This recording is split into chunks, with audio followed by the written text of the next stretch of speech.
حضرت عائشہ صدیقہ رضی اللہ تعالی عنہا سے کسی نے پوچھا تھا صحابہ کرام علیہم رضوان میں سے کہ اماں جی نبی پاک کے اخلاق کس طرح کے تھے؟ تو فرمانے لگی قرآن مجید ہی رسول پاک کے اخلاق ہیں۔ اور پھر حضرت عائشہ صدیقہ رضی اللہ تعالیٰ عنہ اس شخص سے کہنے لگیں چاہے تو سورہ مومنون پڑھ لو۔ تو انہوں نے یہ ابتدائی آیات سورہ مومنون کی جب تلاوت کی تو حضرت عائشہ فرمانے لگی یہی تو میرے نبی پاک کے اخلاق ہیں، اور یہی وہ آیات ہیں جن میں اللہ تبارک و تعالیٰ نے بندہ مومن سے تقاضا کیا ہے کہ اگر وہ جنت کا وارث بننا چاہتا ہے، جنت وہ جگہ ہے جہاں رسول کریم علیہ السلام کا قرب بھی ملے گا اور رب کریم کی زیارت بھی نصیب ہوگی، وہ مقام فلاح، وہ مقام کامیابی، وہ مقام جہاں اللہ تعالیٰ اپنے بندوں پر اپنی رضا نازل فرمائے گا، اس مقام کا نام مقام جنت ہے۔ تو اس سورہ مبارکہ کی ابتدائی آیات کے اندر اللہ تبارک و تعالیٰ نے ان صفات کا تذکرہ فرمایا ہے کہ اگر وہ صفات ہم اپنے اندر پیدا کرنے میں کامیاب ہو جائیں، معنی یہ ہے کہ ہمیں اللہ تبارک و تعالیٰ نے جنت کا وارث بنا دیا ہے۔ بڑے غور کے ساتھ سورہ مومنون کی ان ابتدائی آیات پر غور کرنا چاہیے۔ رب فرماتا ہے قد افلح المؤمنون، تحقیق مومن کامیاب ہو گئے۔ کون سے مومن؟ الذین ہم فی صلاتہم خاشعون، وہ جو اپنی نمازوں میں گڑ گڑانے والے ہیں، خشوع کے ساتھ، عاجزی کے ساتھ، انکساری کے ساتھ، ذوق کے ساتھ نماز پڑھنے والے ہیں۔ والذین ہم عن اللغو معرضون، اور وہ جو بیہودہ باتوں سے منہ پھیرنے والے ہیں، لغویات سے اپنا رخ پھیرنے والے سنجیدہ لوگ۔ پھر ارشاد فرمایا والذین ہم للزکاۃ فاعلون، جو زکوٰۃ دینے کا کام کرنے والے ہیں۔ پھر فرمایا والذین ہم لفروجہم حافظون، اور وہ لوگ جو اپنی شرمگاہ کی حفاظت کرنے والے، اپنی شرمگاہ کی حفاظت کرنے والے۔ الا علی ازواجہم، مگر یہ کہ اپنی بیویوں پر، او ما ملکت ایمانہم، یا اپنی شرعی باندیوں پر۔ اس زمانے میں جو لونڈی خریدی جاتی تھی اس سے بھی وطی کرنا جائز تھا، اگرچہ اب لونڈیاں موجود نہیں ہیں تو یہ فعل بھی موجود نہیں، سوائے اپنی بیویوں پر یا شرعی باندیوں پر۔ فإنہم غیر ملومین، فرمایا جو یہ کام کرے اس پر کوئی ملامت نہیں ہے، اپنی بیوی کے پاس شرعی طریقے سے جائے یا باندی کے پاس جائے۔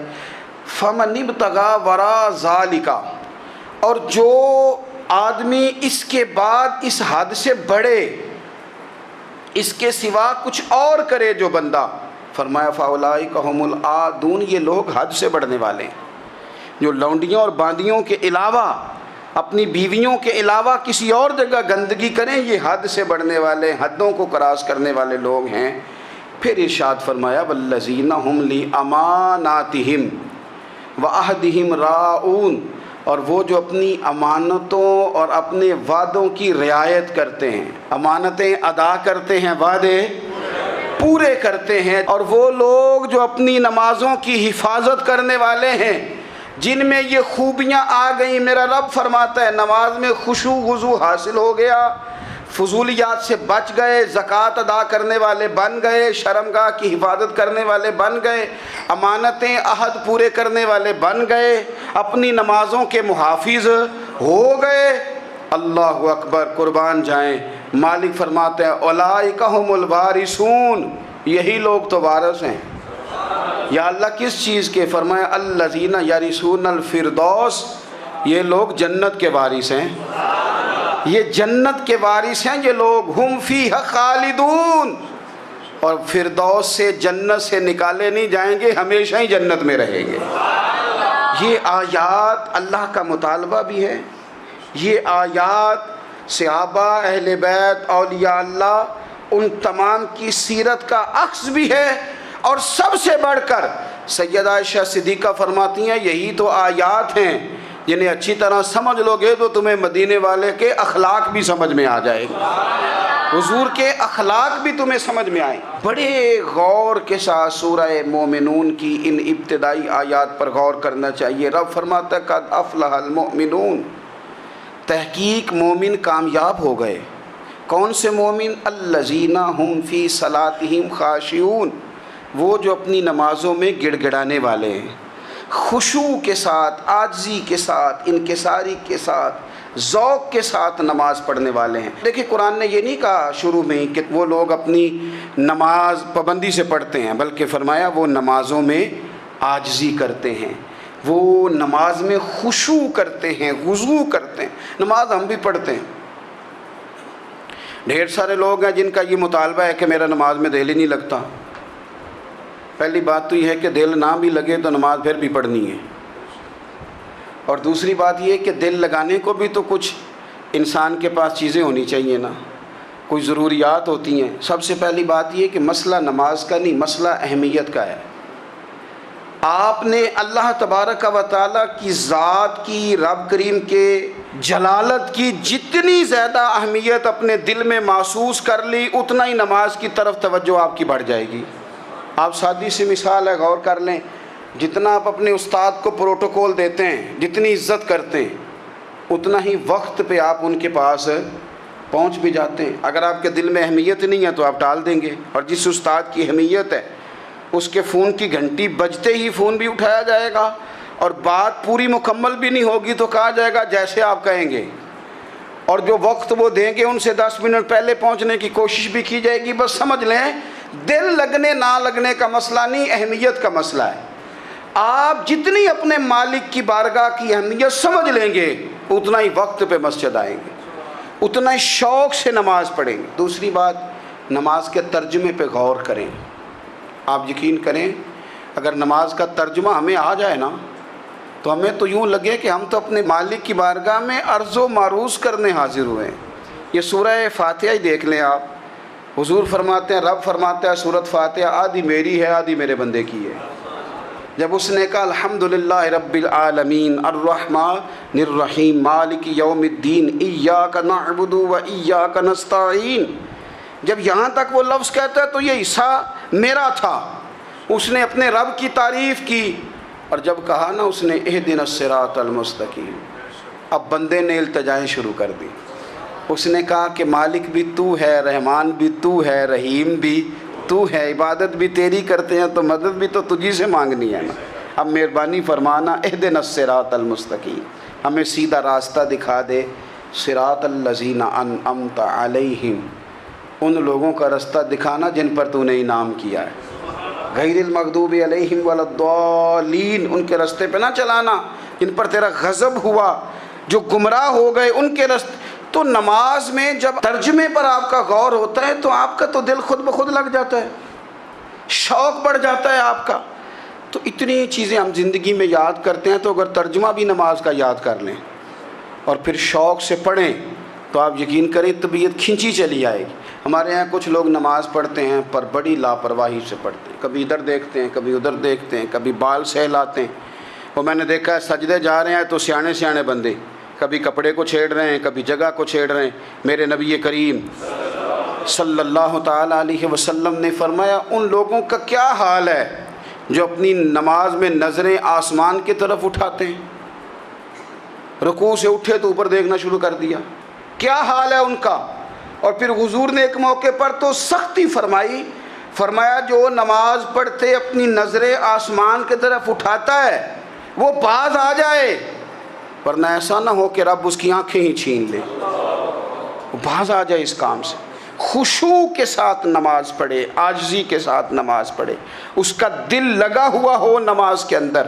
میرے نبی پاک صلی اللہ تعالیٰ علیہ وآلہ وسلم کے غلام حضرت انس بن مالک رضی اللہ تعالیٰ عنہ فرماتے ہیں کہ رسول پاک صلی اللہ علیہ وسلم نے مجھ سے فرمایا تھا کہ بیٹے نماز میں ادھر ادھر دیکھنے سے بچو، کیونکہ فرمایا نماز میں ادھر ادھر توجہ کرنا یہ بندے کو ہلاک کر دیتا ہے، ہلاکت ہے اس میں اگر تم نے ادھر ادھر توجہ ہوگی۔ نماز تم مالک کی بارگاہ میں کھڑے ہو اور تم دیکھ ادھر ادھر رہے ہو، تو ایک تو نماز عاجزی کے ساتھ۔ پھر فرمایا والذین ہم عن اللغو معرضون، وہ لوگ جو فضول باتوں سے لغویات سے اپنا منہ پھیر لیتے ہیں، فضولیات سے۔ ہمارے ہاں نا بہت سارے لوگ ایسے ہیں جو بلا وجہ ان چیزوں میں دلچسپی لیتے ہیں جو ان کے مطلب کی نہیں ہے، ان کے مطلب کی مطلب آپ کسی سے ملنے کہتے ہیں کیا حال ہے، ٹھیک ہے جی، بچوں کا کیا حال ہے، ٹھیک ہے، بچے کتنے ہیں؟ تو بھئی آپ کو جب پتہ ہی نہیں تھا کتنے ہیں تو حال کیوں پوچھا آپ نے؟ آپ کرتے کیا ہیں؟ آپ کا بڑا بھائی کیا کرتا ہے، چھوٹا بھائی کیا کرتا ہے، ابا جی کیا کرتے ہیں؟ بھئی آپ کے مطلب کی بات نہیں، آپ مطلب کی مقصد کی بات کریں، بے مقصد باتوں میں الجھنے کی ضرورت نہیں ہے۔ دیکھیں، اپنا ادارہ میں چلاتا ہوں، اپنا گھر آپ چلاتے ہیں، اپنی ڈیوٹی آپ کرتے ہیں، آپ کو زیادہ بہتر پتہ ہے کہ آپ اپنا گھر کیسے چلا رہے ہیں، مجھے زیادہ بہتر پتہ ہے کہ میں مدرسہ مسجد، مجھے زیادہ بہتر پتہ ہے اس کے اندر کون سی اصطلاح کس طرح کرنی ہے، یہ مجھ سے زیادہ بہتر کوئی بندہ جانتا نہیں۔ اب ہم کیا کرتے ہیں، جب ہم دوسرے کے کام میں مداخلت کرتے ہیں تو دو نقصان ہوتے ہیں، ایک تو اس کے ساتھ ہمارا رائے کا اختلاف ہو جاتا ہے، اور دوسرا ہمارے اپنے بہت سارے کام رہ جاتے ہیں، کیونکہ ہماری توجہ ہی دوسرے کی جانب تھی، اپنے بڑے سارے کام رہ جاتے ہیں۔ اس لیے بہت ساری ایسی چیزیں ہیں جن میں بلا وجہ کوئی مقصد نہیں۔ ہم پرانے لوگوں سے باتیں سنا کرتے تھے، ہمارے بزرگ کہا کرتے تھے جڑے پنڈ جانا نہیں، جڑے پنڈ جانا نہیں اودا راہ پوچھنے دی کی لو۔ لغویات میں نہ الجھیں، فضولیات میں نہ الجھیں، یعنی ٹو میں رہنا، ٹو میں۔ آپ یقین کریں، میں نے پرسنلی طور پہ اس چیز کو محسوس کیا ہے کہ ہمارے بہت سارے اہم حقوق صرف اس لیے مس ہوتے ہیں کہ ہماری اپنے سے زیادہ توجہ سامنے والے پہ ہوتی، سامنے والے۔ میں نے دیکھا بڑے بڑے عجیب سوال اور بڑے بڑے انوکھے سوال، مطلب یہ کہ اتنی لمبی چوڑی، اور لوگوں کو بڑا پتہ ہوتا ہے یہ فلاں آدمی جو ہے اس کے بچے کتنے ہیں، وہ بیاہ کہاں پہ ہیں، کس کس علاقے میں ان کی شادیاں ہوئی ہیں۔ اتنی تفصیلات کی ہمیں ضرورت نہیں ہے، ہم سے تو ہمارے بارے میں پوچھا جائے گا، تو ہمیں اپنا معاملہ بڑا صاف ستھرا۔ دیکھیں کیا سونی بات کی مدینے والے رسول نے، قربان جائیں حضور کے جملوں پر۔ ایک شخص نے پوچھا حضور سونا اسلام کون سا ہے، خوبصورت مسلمان کون ہے؟ تو نبی پاک صلی اللہ علیہ وسلم نے فرمایا وہ خوبصورت مسلمان ہے جو بات اس کے مقصد کی نہیں، بے معنی ہے، وہ بات وہ چھوڑ دے۔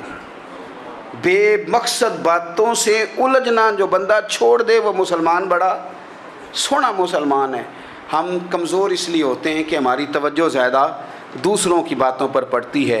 پھر فرمایا والذین ھم للزکاۃ فاعلون، وہ لوگ جو زکوٰۃ دینے کا کام کرتے ہیں، صدقات کرتے ہیں، خیرات کرتے ہیں، وہ کامیاب ہو جاتے ہیں۔ پھر فرمایا والذین ھم لفروجہم حافظون، وہ جو اپنی شرمگاہ کی حفاظت کرتے ہیں۔ نوجوان میری بات پر توجہ کریں، فرمایا وہ لوگ جو اپنی شرمگاہ کی، والذین ھم لفروجہم حافظون، وہ لوگ جو اپنی شرمگاہ کی حفاظت کرتے ہیں۔ حضور غوث پاک رضی اللہ تعالیٰ عنہ فرمایا کرتے تھے دو چیزیں انسان اپنی سنبھال لینا، ایک پیٹ اور ایک شرمگاہ، تو فرماتے تھے ولایت اس کے بڑی قریب آ جاتی۔ ہم نہ ان لذات میں الجھ جاتے ہیں۔ سیانے سیانے بندے روٹی کمر سیدھی کرنے کے لیے کھانی چاہیے، زبان کے ذائقے کے لیے نہیں کھانی چاہیے۔ یہ زبان کا ذائقہ لگ جائے یہ کہیں کا نہیں چھوڑتا انسان کو۔ اپنی شرمگاہ کی جو لوگ حفاظت کر لیتے ہیں، کوئی بڑے سے بڑا گناہ کرنے سے بھی بندہ کافر نہیں ہوتا، بندہ کفر کرنے سے کافر ہوتا ہے۔ گناہ بڑے سے بڑا کرنے والا بھی گناہ گار ہے، کافر نہیں۔ لیکن بعض گناہ ایسے ہیں جو جس وقت بندہ کر رہا ہوتا ہے اس وقت وہ مومن نہیں ہوتا۔ میرے نبی کریم صلی اللہ تعالیٰ علیہ وسلم نے فرمایا جب کوئی شرابی شراب پیتا ہے اس وقت مومن نہیں ہوتا، جب کوئی چور چوری کرتا ہے تو اس وقت مومن نہیں ہوتا، اور جب کوئی زانی زنا کرتا ہے تو تب وہ مومن نہیں ہوتا۔ اتنی دیر کے لیے اس کے دل سے ایمان نکال لیا جاتا ہے۔ یہ جو ہمارے لڑکے بن سنور کے نکلتے ہیں،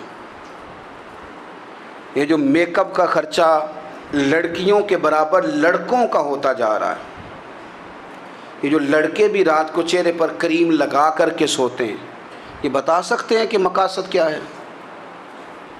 بتا سکتے ہیں؟ یعنی بچے بھی بغیر شیمپو کے بال نہیں دھوتے، مثلا کیا کرنا ہے آپ نے اس کا؟ بڑی بڑی قیمتی چیزیں جو ہیں وہ آپ نے رکھی ہوئی ہیں، مقصد کیا ہے؟ یہ جو ہمارے بچے بن سنور کے نکل رہے ہیں تو کیا دعوت دے رہے ہیں سوسائٹی کو؟ شارٹ نکرے پہن کے جو نکلے ہوئے ہیں اریاں لباس پہن کے نکلے ہوئے. اقبال نے کہا تھا دیار مشرق ہوس میں غلطاں، شباب اریاں شراب اسیاں، جسے بھی دیکھو غری کے اسیاں. ہم ایسی تہذیب کیا کریں گے؟ شباب اریاں، تم نے اپنی جوانی ننگی کر ڈالی ہے ساری معاذ اللہ. کن مقاصد کے لیے؟ میں وہ اعداد و شمار بتا نہیں سکتا. ہمارے ہاں گاند سستا ہو گیا ہے، لوگوں نے گناہ تک پہنچنا آسان بنا دیا ہے. آپ دیکھ لیں گندگی دروازے پہ اور گند موبائل میں. کیسے بچائیں ان بچوں کو؟ کیا کریں؟ کلیجے پھٹتے ہیں. ابھی باتیں سوچتے ہیں تو سوچتے ہیں آنے والی نسل کو کہاں لے جائیں، کہاں چھپائیں، کیا ایسا کریں کہ یہ بچ جائیں. خدا را قربان جائیں حضرت عثمان غنی پر. مصنف ابن ابی شیبہ میں صحابہ فرماتے ہیں حضرت عثمان غنی نا بڑے مالدار تھے. مال آتا ہے تو لوگ عیاش نہیں ہو جاتے، مال آتا ہے تو لوگوں کی خواہشات بہت بڑھ نہیں جاتی. بڑے مالدار تھے، مالدار بھی تھے اور سونے بھی بڑے تھے. حضرت اسامہ بن زید کہتے ہیں میں نے زندگی میں اتنا سونا بندہ نہیں دیکھا جتنے حضرت عثمان غنی خوبصورت تھے، پیسہ بھی حسن بھی. لیکن فرماتے ہیں کہ حضرت عثمان غنی سب سے بڑھ کر اپنی شرمگاہ کی حفاظت کرنے والے اور سب سے بڑھ کر صلہ رحمی کرنے والے، رشتہ داروں سے اچھا سلوک کرنے والے، حیا والے، شرم والے، پاکیزگی والے. آپ کا ذہن ہے، آپ صبح اٹھتے ہی ذہن بنا لیں کہ میں نے آج اتنا سبق پڑھنا ہے، آج اتنی تفسیر دیکھنی ہے، اتنی عبادت کرنی ہے، فلانی نعت میں نے دیکھنی ہے، فلاں خیر کا کام کرنا ہے، فلاں آدمی کے ساتھ نیکی کرنی ہے. صبح ذہن بنا لیں، آپ کا ذہن وہی کام کرنے لگے گا. لیکن اگر صبح اٹھتے ہی ذہن میں گندگی ہے، رات کو سوتے ہی معاذ اللہ ذہن میں وسوسے ہیں، تو پھر سارا دن وہی چکی چلے گی، وہی انداز رہے گا.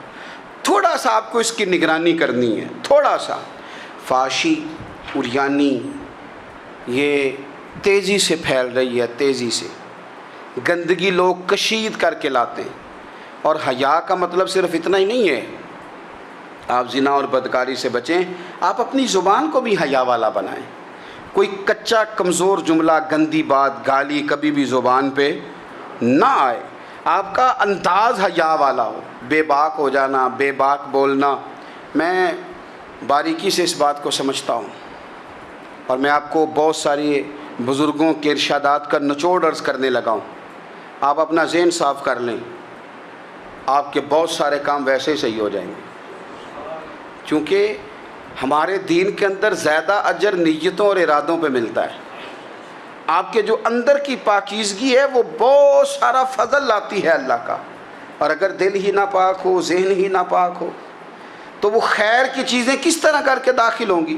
اپنی شرمگاہ کی قربان جائیں. نوجوانوں ذرا غور کرنا، میرے نبی کریم صلی اللہ تعالیٰ علیہ وسلم کے بارے میں حضرت عائشہ صدیقہ فرماتی ہیں کہ عرب کی کنواری لڑکیاں بڑی حیا والی ہوتی تھیں، لیکن اللہ کے پیارے رسول صلی اللہ علیہ وسلم عرب کی کنواری لڑکیوں سے بھی بڑھ کر حیا والے تھے.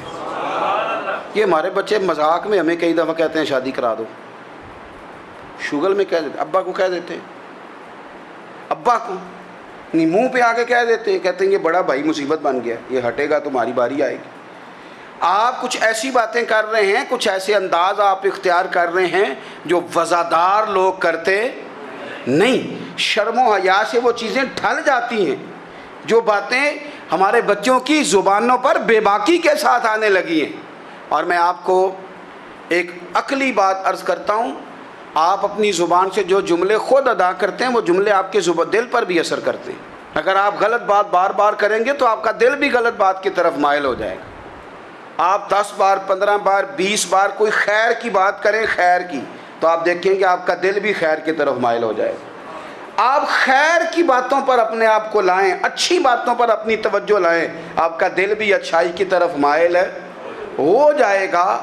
کفل کا ایک واقعہ ترمذی میں ملتا ہے. ایک شخص کفل نام کا تھا بنی اسرائیل میں. ایک عورت مجبور تھی، اس کے بچے بھوکے تھے، تو کفل نے اسے مائل کر لیا کہ تو میرے ساتھ گناہ کرے گی تو پھر میں تیرے بچوں کی روٹی تجھے دوں گا. تو وہ عورت پہلے تو بیچاری نہ مانی، لیکن بچوں کی بھوک دیکھ کے مجبور ہو گئی. جب کفل کے قریب گئی نا وہ عورت، اس نے دروازے سارے بند کر لیے.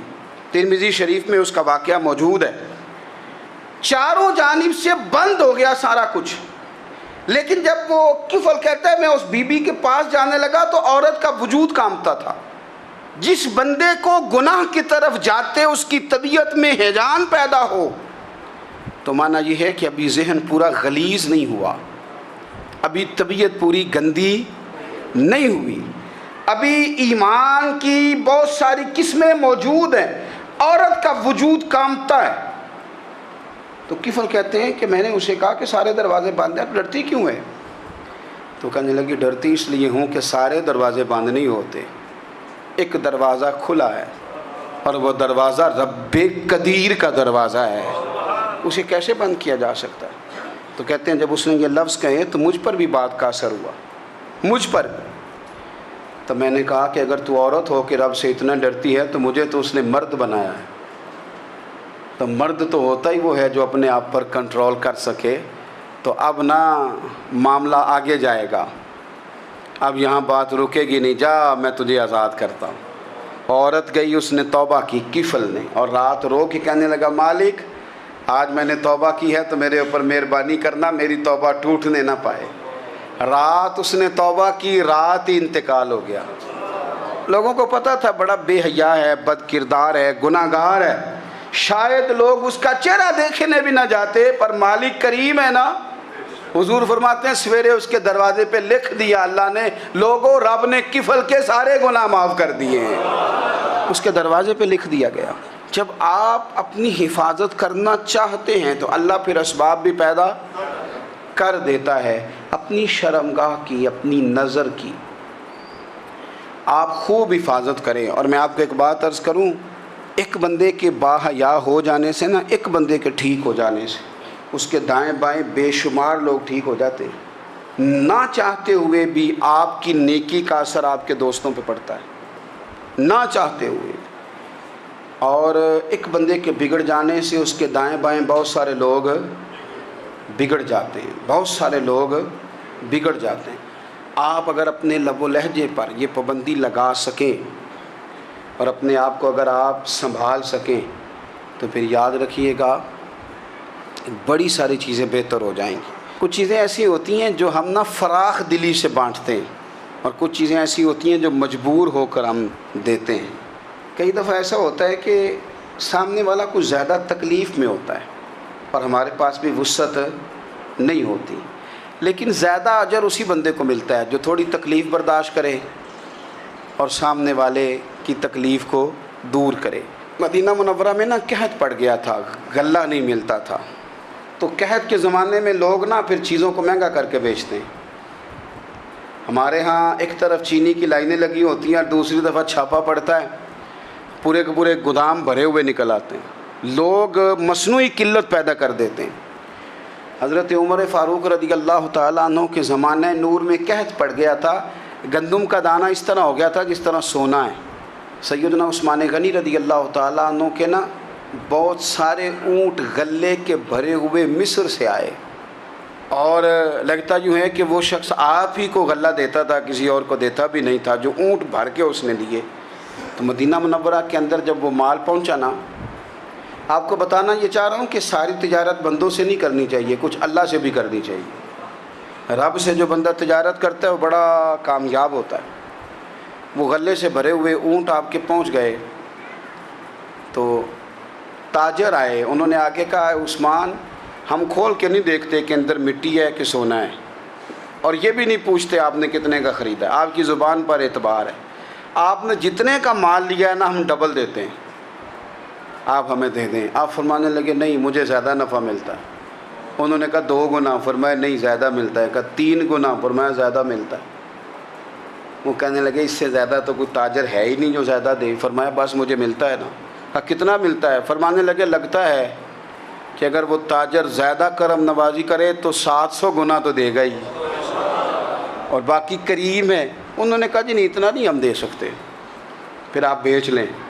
یہ بات ہی سمجھ میں نہیں آتی. لوگ چلے گئے تو حضرت عثمان غنی مال اٹھا کے مسجد کے دروازے پہ لے گئے.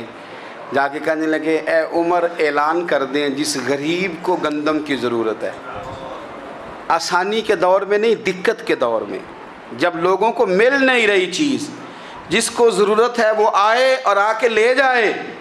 جب جناب عثمان غنی کے اس غلے کا اعلان ہوا تو تاجروں کو اب مسئلہ سمجھ میں آیا کہ یہ 700 گنا کو بندہ نہیں دے رہا، یہ رب کریم عطا فرما رہا ہے۔ میرے عزیز، کچھ سودے رب کے ساتھ بھی کریں۔ اگر کوئی بڑا ضرورت مند دروازے پہ آ جائے نا تو پھر اپنا نفع نقصان نہیں سوچنا، پھر تو رب کے ساتھ تجارت کرنی ہے۔ ضرورت مند کی ضرورت کا لحاظ کرنا، یہ نہ مسلمانوں کے ایک دوسرے کے قریب کرے گا۔ ہم کون ہوتے ہیں کسی کی حاجت پوری کرنے والے، ضرورت پوری کرنے والے؟ کرنے والا تو اللہ ہے۔ تو اگر رب ہمیں کبھی وسیلہ بنائے، ذریعہ بنائے، تو پھر ہمیں ذرا نا خوش دلی سے بننا چاہیے، ذوق اور شوق سے بڑھنا چاہیے، پھر ہمیں کمزور نہیں پڑنا چاہیے۔